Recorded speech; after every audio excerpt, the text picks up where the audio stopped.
주신 하나님의 말씀 요한복음 6장 16절에서 21절까지 말씀입니다. 요한복음 6장 16절에서 21절까지 말씀, 신약성경 152페이지에서 153페이지까지 있습니다. 신약성경 152페이지에 있는 요한복음 6장 16절에서 21절까지 말씀, 제가 먼저 읽고 한 절씩 교독하신 후에 마지막 21절은 함께 읽도록 하겠습니다.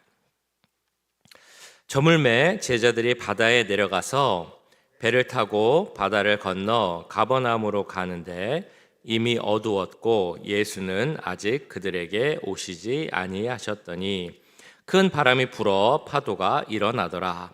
제자들이 노를 저어 시별이쯤 가다가 예수께서 바다 위로 걸어 배에 가까이 오심을 보고 두려워하거늘 이르시되 내니 두려워하지 말라 하신대 이에 기뻐서 배로 영접하니 배는 곧 그들이 가려던 땅에 이르렀더라.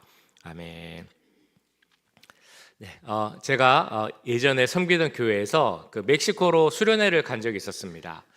수련회를 가면 보통 낮에는 액티비티 같은 거를 또 하기도 하죠. 그때는 어떤 액티비티를 했냐면 그 멕시코 엔세나다 근처로 갔었는데, 엔세나다에 가면 그 유명한 관광지가 있습니다. 그 바다, 그 파도가 이렇게 쫙 몰려와서 그 바위에 부딪혀서 그 바다가 모이면서 이렇게 위로 솟구쳐 오르는 그런 유명한 물오름이 있는 관광지가 있습니다.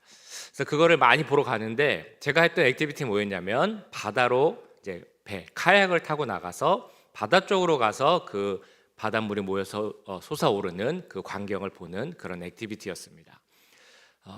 그 멕시코 업체에 가서 2인용 카약을 빌려서, 그러니까 갔던 사람들이 다 2명씩 짝을 이뤄서 2인용 카약을 타고 이제 바다로 나가게 됐습니다. 그래서 2명씩 짝을 짓는데, 그래서 저는 저희 딸 예슬이하고 같이 배를 타게 됐습니다. 그래서 배를 타고 나가려고 하는데 예슬이가 약간 좀 이렇게 주저주저 머뭇머뭇하는 거예요. 그래서 왜 그러냐 그랬더니 잘 안 타려고 하는 겁니다. 그래서 저는 속으로 바다로 카약을 타고 나가는 게 무서워서 그런가라는 생각을 했습니다. 알고 봤더니 그런 것도 있었는데, 그거보다 더 또 마음 한편에 어떤 생각이 있었냐면, 우리 아빠가 이 바다에 나가서 카약을 잘 할까, 노를 잘 저을까 하는 약간의 미심쩍은 마음이 있었던 것 같습니다. 그래서 제가 이제 딸 앞이니까 큰 소리를 쳤죠. 무슨 말이냐, 아빠는 노를 잘 젓는다, 아빠가 못하는 게 뭐가 있냐, 막 이렇게 큰 소리를 치면서 이제 같이 배를 타고 여러 사람과 함께 카약을 타고 나갔습니다. 노를 져서 잘 나가니까 예슬이가 뒤에서 아빠 생각보다는 잘 하시네요, 이제 이런 이야기를 했던 기억이 납니다. 배를 타보신 적이 있으십니까? 어디 뭐 바다 혹은 호수 이런 데 가서 배를 타보신 경험이 아마 다 있으실 겁니다. 제가 지금 말씀드린 카약이라는 거는 노를 이렇게 뒤쪽으로 저어서 배가 앞으로 나가게 하는 그런 배입니다. 근데 또 많은 경우 조금 더 큰 배는 조금 다르게 노를 젓죠. 노를 이제 앞으로 저어서 배가 배가 뒤쪽으로 등 쪽으로 나가게 하는 경우가 많이 있습니다. 그래서 배를 탈 때 노를 뒤로 젓기 때문에 사실 처음 해보면 그게 익숙치 않은 경우가 많이 있습니다. 잘 안 나가죠, 생각보다. 특별히 양쪽 손의 균형이 맞아야 되는데 우리가 보통 균형이 안 맞기 때문에 배가 한쪽으로만 이렇게 기울어서 간다든지 아니면 제자리에서 빙빙 도는 경우가 많이 있습니다. 그런 배를 타시면서 우리 인생이 이 제자리를 뱅뱅 도는 이 배와 같다라는 그런 생각을 혹시 해본 적이 있으십니까? 살면서 우리가 우리 인생이 앞으로 나가기 위해서 노를 열심히 졌는데, 나는 열심히 졌는다고 졌는데도 내가 탄 배는 전혀 앞으로 나아가지 않고 제자리에서만 뱅뱅 도는 것 같은 그런 느낌이 들 때 우리는 어떻게 해야 할까요? 오늘 말씀에 그와 비슷한 내용이 나옵니다. 그리고 오늘 말씀은 그 이전 말씀하고 잘 연결해서 봐야 됩니다. 그 이전 말씀, 지난주에 보았던 말씀, 바로 오병이어의 말씀이었습니다. 보리떡 5개와 물고기 2마리로 남자만 5,000명을 먹이신 그 사건입니다. 우리가 성경에서는 남자만 5천 명이라고 나왔기 때문에 그 당시 모였던 모든 사람들의 숫자가 얼마나 됐을까라고 생각을 해보면 대략적으로 보통 말하기를 한 2만 명은 넘었을 것이다 라고 말을 합니다. 오병이어의 사건 이후에 사람들의 태도, 예수님에 대한 태도가 달라졌습니다. 저 예수님을 우리 왕으로 모시면 되겠구나라는 그런 분위기가 더 생긴 것입니다. 왜냐하면 그들에게 있어서 배고픔의 문제, 먹고 사는 문제는 큰 일이었습니다. 로마의 어떤 그 압제, 지배하에서 먹고 사는 생계의 문제가 이스라엘 백성들에게는 큰 문제였기 때문입니다. 빈부의 격차는 더 커져가고 하루하루 살아가는 게 너무나 힘들어진 그런 상황이었습니다. 그래서 그들은 내가 이렇게 굶는 문제, 먹고 사는 문제를 해결해 줄 지도자, 즉 메시아가 왔으면 좋겠다라고 하면서 메시아를 기다렸습니다. 그런데 이 예수님을 보니까 보리떡 5개, 물고기 2마리로 수만 명의 사람을 먹이는 겁니다. 그러면 저 사람, 예수라는 사람을 우리 왕으로 삼으면 최소한 우리가 굶어 죽을 일은 없겠구나라는 생각들을 이스라엘 백성들이 하게 된 것입니다. 그래서 예수님을 우리의 왕으로 모시자라는 그런 분위기가 생기게 된 것이죠. 그러나 예수님은 그런 이스라엘 백성들의 생각에 동의하지 않았습니다. 왜냐하면 잘 아시는 것처럼 예수님께서 이 땅에 오신 아주 근본적인 그 이유, 목적이 있기 때문입니다. 바로 십자가 사역 때문이었죠. 우리의 목숨을, 우리의 영원한 생명을 주시기 위해서, 우리에게 구원을 주시기 위해서 예수님은 오셨기 때문에 그러한 이스라엘 백성들이 바랬던 정치적 목적의 메시아는 예수님의 생각과는 달랐던 것입니다. 자, 그래서 오병이어의 말씀 마지막을 보시면 이 사람들을 피해서, 자기를 왕으로 모시려는 사람들을 피해서 예수님은 산으로 가셨다라고 나옵니다. 산으로 가신 이유는 무엇이냐면 기도하시기 위해서 갔다라고 나오죠. 어떤 것을 기도하셨겠습니까? 주님 앞에서 앞으로 내가 져야 할 십자가, 그 사명을 잘 감당하게 해달라는 아마 그런 기도를 했을 것입니다. 마음을 다잡는 그런 기도였겠죠. 그런 예수님과는 다르게 제자들은 이제는 배를 타고 그곳 베세다라는 곳을 떠나서 다른 도시 가버나움이라는 성읍으로 가고 있었습니다. 거기서 그 베세다라는 곳에서 가버나움이라는 곳으로 가려면 배를 타고 호수를 건너가야 했습니다. 갈릴리 호수라고도 하고 갈릴리 바다라고도 하죠. 원래는 호수인데 그것이 너무 커서 이제 바다라고 한다고 부르기도 합니다. 여기 계신 분들 중에서도 성지순례를 다녀오신 분들도 계시겠지만 그 갈릴리 바다를 보면 정말 커서 바다와 같이 느껴진다고 합니다. 근데 같은 곳을 부르는 여러 명칭이 있는데 갈릴리 바다라고도 하고 디베랴 바다라고도 하고 때로는 게네사렛 호수라고도 합니다. 이 세 가지가 다 똑같은 것을 이르는 명칭입니다. 오늘 제자들이 배를 타고 건넌 그 호수가 바로 이 갈릴리 바다, 디베랴 바다, 그리고 게네사렛 호수입니다. 이들이 동쪽에 있는 오병이어를 경험했던 베세다라는 곳을 떠나서 배를 타고 이제 서쪽에 있는 가버나움이라는 곳으로 가게 되었습니다. 근데 안타깝게도 그들이 배를 타고 가는데 맞바람이 부는 겁니다. 잘 아시는 것처럼 배를 타고 노를 저어 갈 때 내가 가는 방향으로 뒤에서 바람이 불어준다면 그거는 참 좋고 편한 일입니다. 그런데 맞바람이 불면 이 배가 참 앞으로 나가기가 쉽지 않습니다. 그런데 제자들이 가버나움으로 갈 때 맞바람이 불기 시작한 것입니다. 얼마나 바람이 센지, 이 바람이 얼마나 큰 파도를 일으키는지, 이 제자들이 아무리 노를 저어도 배가 앞으로 나가지 않습니다. 그냥 마치 제자리에서 뱅뱅 도는 것처럼 배가 그냥 그 자리에 머물고 있던 것입니다. 그래서 오늘 이 내용을 오늘 본문에서는 이렇게 설명을 합니다. 저물매 제자들이 바다에 내려가서 배를 타고 바다를 건너 가버나움으로 가는데 이미 어두웠고 예수는 아직 그들에게 오시지 아니하셨더니 큰 바람이 불어 파도가 일어나더라. 네, 이렇게 제자들이 바다에서 파도를 경험하고 배가 오도 가도 못하는 그런 어려운 상황에 있다는 것을 이제 예수님께서 아시게 됐습니다. 그래서 예수님께서 산에서 기도하시던 산에서 내려오셔서 그들이 있던 그 바다, 갈릴리 바다로 나아가게 됩니다. 19절은 이렇게 말씀합니다. 제자들이 노를 저어 10여리쯤 가다가 예수께서 바다 위로 걸어 배에 가까이 오심을 보고 두려워하거늘. 이것이 그 유명한 예수님께서 바다를 걸으시는, 호수 위를 걸으시는 그 장면입니다. 지금도 물론 그렇습니다만 사람이 바다 위, 물 위를 걷는다는 것이 얼마나 놀라운 일입니까? 누구나 상상이나 했겠습니까? 더군다나 어두운 밤에 저 멀리 껌껌한 호수 위를 누군가가 걸어오니까 이 제자들도 저분이 예수님일 거다라는 생각을 못했던 것입니다. 혹시 저게 유령인가 싶어가지고 제자들은 무서워하고 두려워하는 마음에 어쩌면 소리를 질렀을지도 모르겠습니다.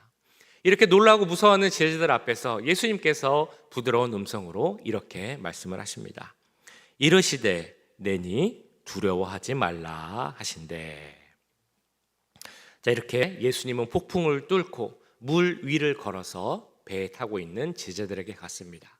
제자들은 이 예수님을 영접하여 배에 타게 하셨고 예수님께서 배에 타신 후에 폭풍우가 잠잠해졌다라고 마가복음에 나옵니다. 그리고 예수님의 제자들이 탄 배가 잘 가서 원래 가려고 했던 가버나움에 이르게 되었다라고 나오게 됩니다. 지난주에 보셨던 오병이어 말씀, 그 말씀이 얼마나 중요한지 모든 복음서 마태, 마가, 누가, 요한 이 네 복음서에 다 기록되어 있다라고 말씀드렸습니다.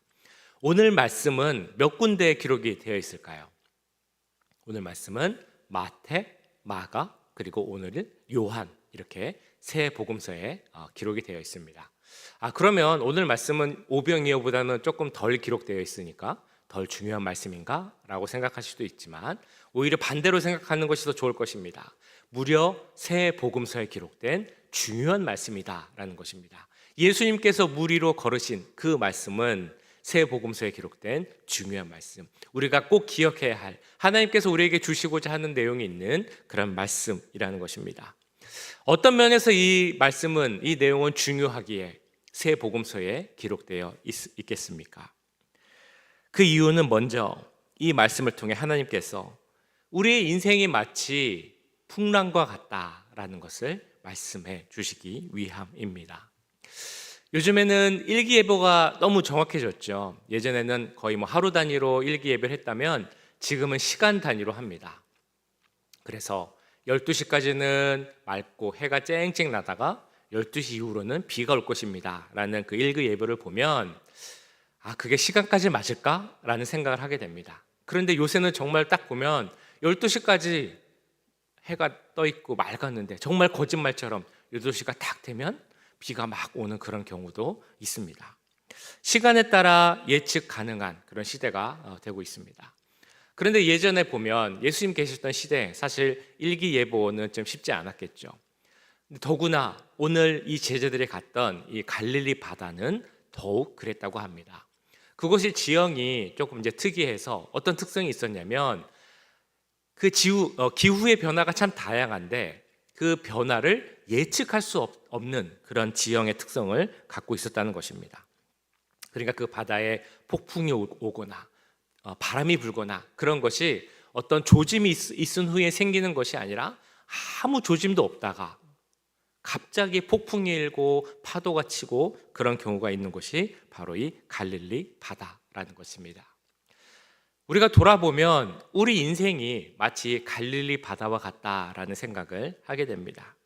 우리는 참 앞으로 있을 일에 대해서 기대를 하고 계획을 합니다. 이때는 이런 일을 하고 저 때는 이런저런 일들이 생기겠지라는 계획과 예정을 하고 살아갑니다.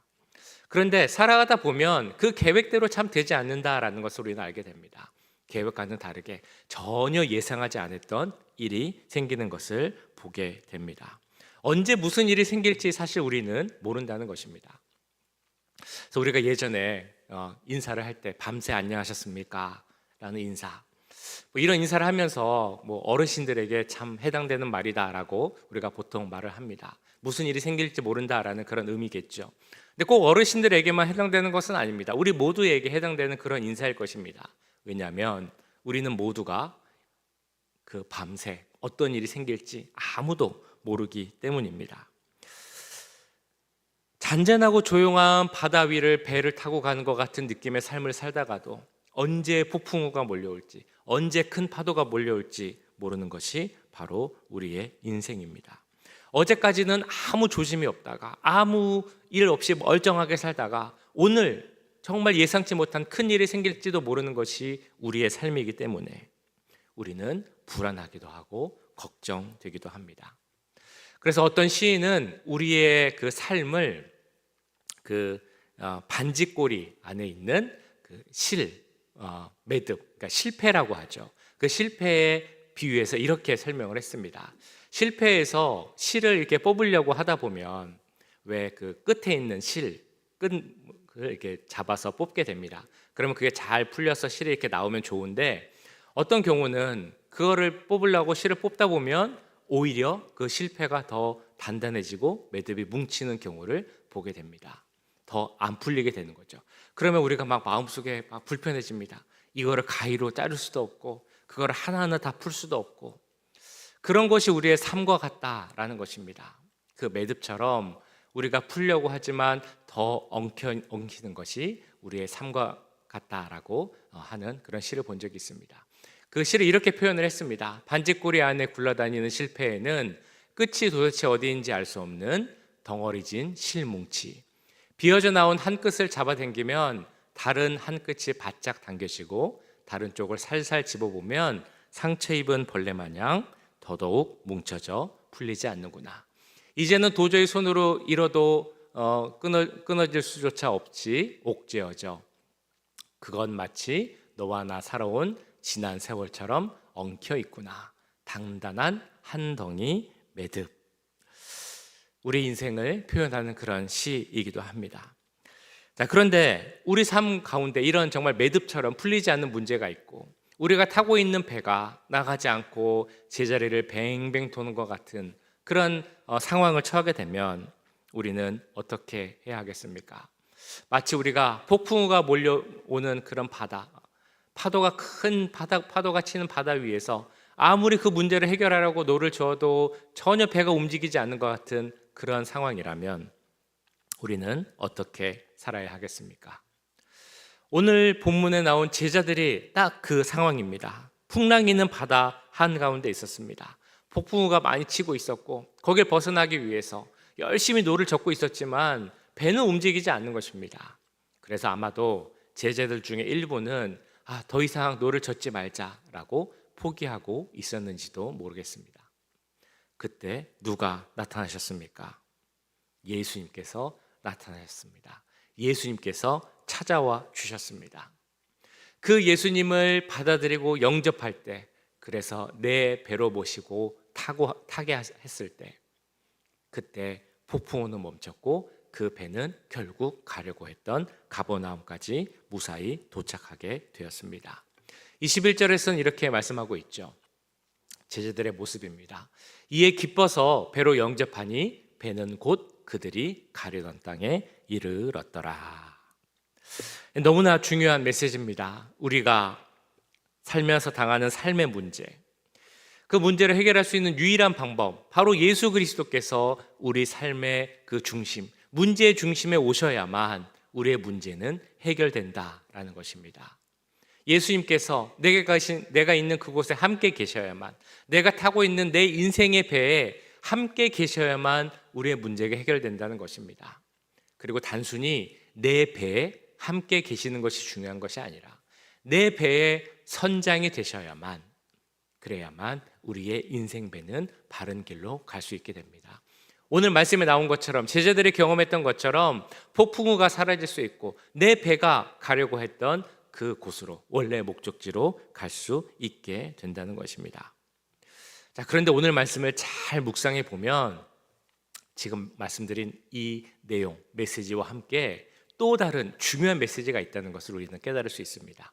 어쩌면 지금 말씀드린 것보다 더 중요한 메시지일 수도 있습니다.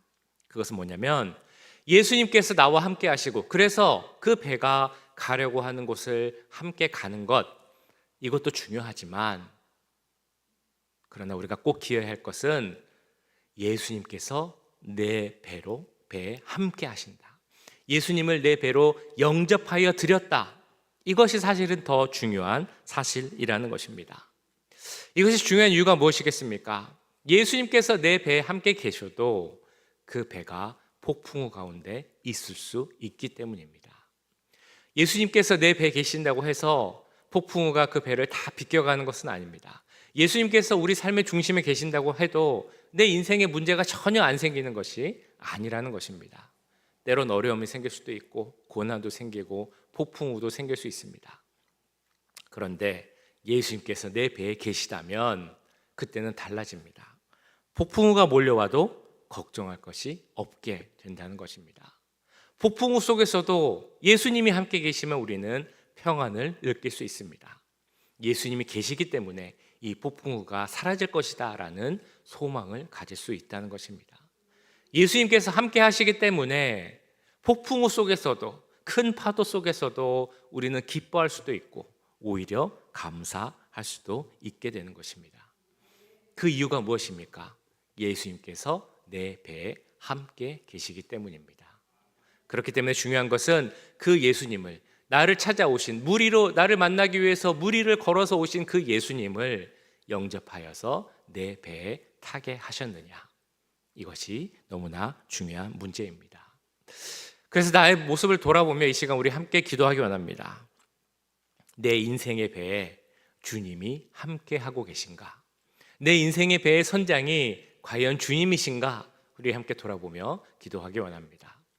예수님께서 찾아오셨을 때, 물론 그때가 밤이었지만 또 상상하지 못하는 모습이었지만 그 예수님을 보면서 누구인지 알아보지 못하고 두려워 떨었던 그 제자들의 모습처럼 예수님을 영접하지 못하는 우리의 모습이 있지는 않은지, 내가 정말 예수님을 영접하여서 내 배로 모시고 내 배의 선장으로 모시고 있는지, 주님만이 내 삶의 주인입니다 라고 고백하고 있는지, 이 시간 함께 돌아보며 기도하기 원합니다.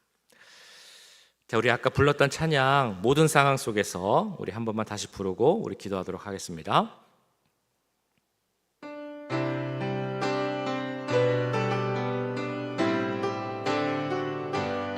모든 상황 속에서, 모든 상황 속에서 주를 찬양할지라.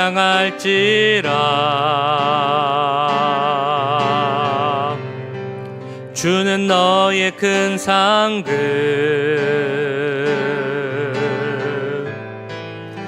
큰 도움이시라. 주의 얼굴 구할 때 주의 영을 부으사 크신 사랑 안에서 주를 보게 하소서. 내 영혼이 확정되고 확정되어 싸우니 믿음의 눈 들어 주를 바라봅니다. 내 영혼이 확정되고 확정되어 싸우니 믿음의 눈 들어 주를 바라봅니다. 내 영혼이 확정되고 확정되어 싸우니 믿음의 눈 들어 주를 바라봅니다.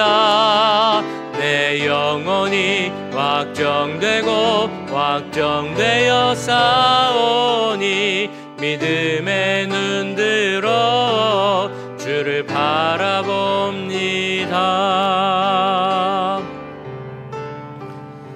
우리 함께 기도하실 때 오늘 말씀 기억하시고